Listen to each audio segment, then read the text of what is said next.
Hello and welcome to day three of Mizzou Central's coverage of the NFL Scouting Combine. I'm Joey Van Zummeren, and I am here with Quentin Corpuel to discuss everything going on today in Indianapolis. So today is the first day of workout, so we're just about to leave for. We will get to see Darius Robinson and Tyron Hopper take the field along with other linebacker, edge, and defensive line prospects. But today we heard from the defensive backs, meaning J.C. Carlies, Kris Abrams-Draine, and Ennis Rakestraw of Missouri.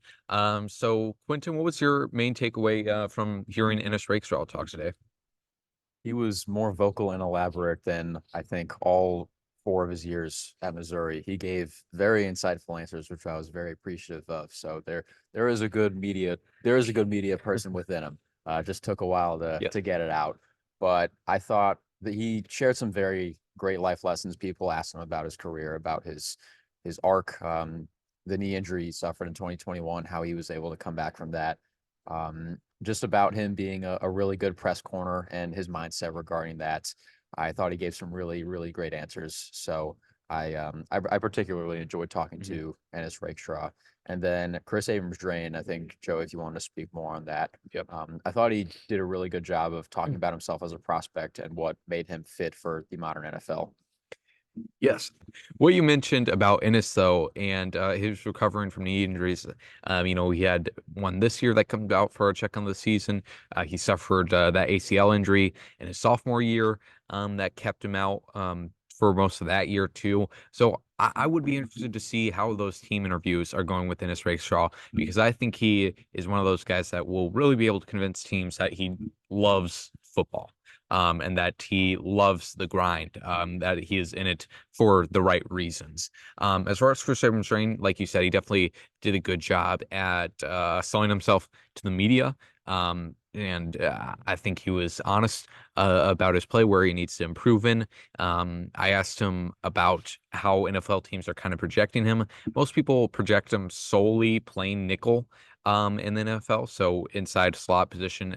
But he told me that he is bulking up. That was his main goal going into this pre-draft process. That he wanted to bulk up, to be able to be more versatile, to play more boundary corner, and that he's heard from NFL teams that some of them are saying just nickel, like many draft analysts are, but also some are saying that they would like him to play both outside and inside. So that will be interesting to see how both those guys do in drills tomorrow. But any other thoughts, Quentin? No, I'm excited to, or I guess I'm interested to see how the players that are measuring in today, what their numbers end up being. I think it'll be especially interesting for Tyron Hopper to see what his numbers are, and Darius Robinson too, because Robinson's not necessarily a tweener, but he can be both a defensive end and a defensive tackle. He's definitely bigger for a defensive end. I've seen a lot of draft comparisons to Keon White, who was a rookie this past season with the Patriots, who was drafted out of Georgia Tech. Same thing, or I guess a similar thing, very big defensive end, wins a lot with power. So I'm curious to see what Darius Robinson's numbers are. But even with something like his weight, for example, he talked yesterday about how he can go up or down depending on what NFL teams need from him. He said he was 245 in high school, got to 305 at Mizzou. He said he was 285 right now, and he said that felt great. But the fact that he can go up and down, I think that will be very useful for NFL teams. And then Tyron Hopper, um, I think he fits the mold of what linebackers are nowadays versus what they were in the past. Definitely a lot smaller and lighter than linebackers used to be. Um, but that's enabled him to be super athletic, go from sideline to sideline at a very high level. So I'm curious to see what his numbers are. But yeah, I'm super excited for first day of workouts today, Yep. and then a couple more days of workouts before we head back to Columbia. But it's been a fun trip so far, and we finally get to see some football action today. Yes. Yeah, I think Tyron Hopper, what you were mentioning about his size, he weighed in at 231.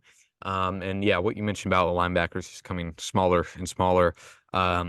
Instead of kind of the thumping Teddy Bruschi's of the world, though that's extinct species in the NFL nowadays, and that's more the Fred Warners and Quay Walkers that are kind of dominating modern NFL systems. So Tyron definitely can fit that mold. And yeah, we talked about him more yesterday, but that's all we got for you here today on Mizzou Central. Tomorrow we will be talking to cornerbacks, wide receivers, and running backs. So just Cody Schrader on interviews tomorrow. So thank you for tuning in, and we will have more coverage coming in the next few days.